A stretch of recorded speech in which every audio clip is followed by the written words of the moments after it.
Marina Endicott's 2008 novel, Good to a Fault, delves into the complexities of morality, exploring one woman's journey to understand what it truly means to be good and how to strike a balance between helping others and caring for oneself. Nominated for the prestigious 2008 Scotiabank Giller Prize and winner of the 2009 Commonwealth Writers' Prize, the novel has garnered praise for its sharp and humorous exploration of life, love, and death. Endicott, a best-selling Canadian author, draws on her previous experience as an actor and director in Canadian theatre. Good to a Fault marks her second novel. The story centers on 43-year-old Clara Purdy, a Canadian woman who works as a loss adjuster at a local insurance firm. Having spent 2 decades in the same job, Clara lives in the house her late parents once shared. She dedicated much of her life to caring for her mother, who was ill for years before passing away. Now, without her mother, Clara is adrift and unsure of how to move forward. Outside of work, Clara attends church, a place her mother cherished, and she has yet to clear out her parents' belongings, unable to disturb their memories. She lacks a romantic partner or any close friends. One day, on a routine lunch break, Clara is involved in a minor car accident with the Gage family. Though no one is seriously hurt, Lorraine Gage, the mother, suffers significant bruising. Clara insists on taking Lorraine to the hospital, where a shocking diagnosis is made. Lorraine has late-stage cancer.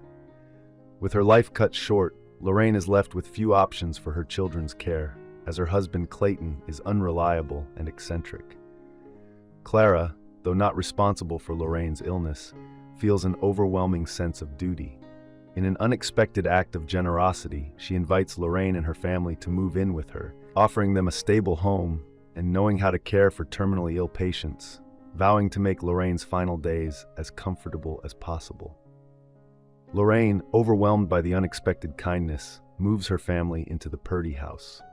Soon, however, Clayton expresses a desire to join them. Though Lorraine has reservations, Clara allows him to stay, provided he doesn't cause trouble. Yet Clayton is unable to cope with the reality of Lorraine's terminal illness. Terrified by the looming presence of death, he vanishes once again, and it seems unlikely he will ever return. Meanwhile, Clara fully embraces her new role as caregiver, adopting a maternal stance. She invites the family to church to meet the local clergyman, who offers to be a comforting presence for Lorraine and her children during their difficult time. He commends Clara for her selflessness, though he privately wonders if she truly understands the weight of the responsibility she's taken on. Caring for an entire family is no small feat, and only Lorraine seems truly appreciative. Despite the clergyman's reassurances, Clara struggles with feelings of guilt. She's in good health and financially stable, yet she has no family of her own to share it with.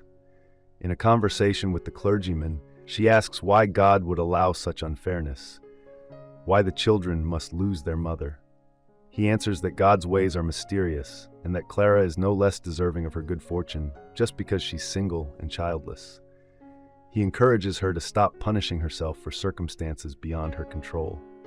As time passes, Clara begins to wonder if the clergyman's advice holds truth. But her life is further complicated when Clayton steals her car, using his access to the house, and Gran refuses to speak to her, creating tension in her own home. Lorraine's brother moves in, hoping to spend time with his sister, while Lorraine's children continue to test Clara's patience, ignoring her and doing as they please. Though Clara enjoys the company of the family, she resents being taken for granted. Everything shifts when Lorraine passes away. Throughout her illness, Lorraine had reminded Clara that the children were not hers. They belonged to Gran and Clayton. After the funeral, the children leave to stay with Clayton, and Clara is left with a sense of emptiness. For a time, she feels hollow and adrift. But eventually, Clara comes to a realization. It's time to rebuild her life and stop living in the shadow of the past. Thank you for watching. If you enjoy this video, leave a like and subscribe.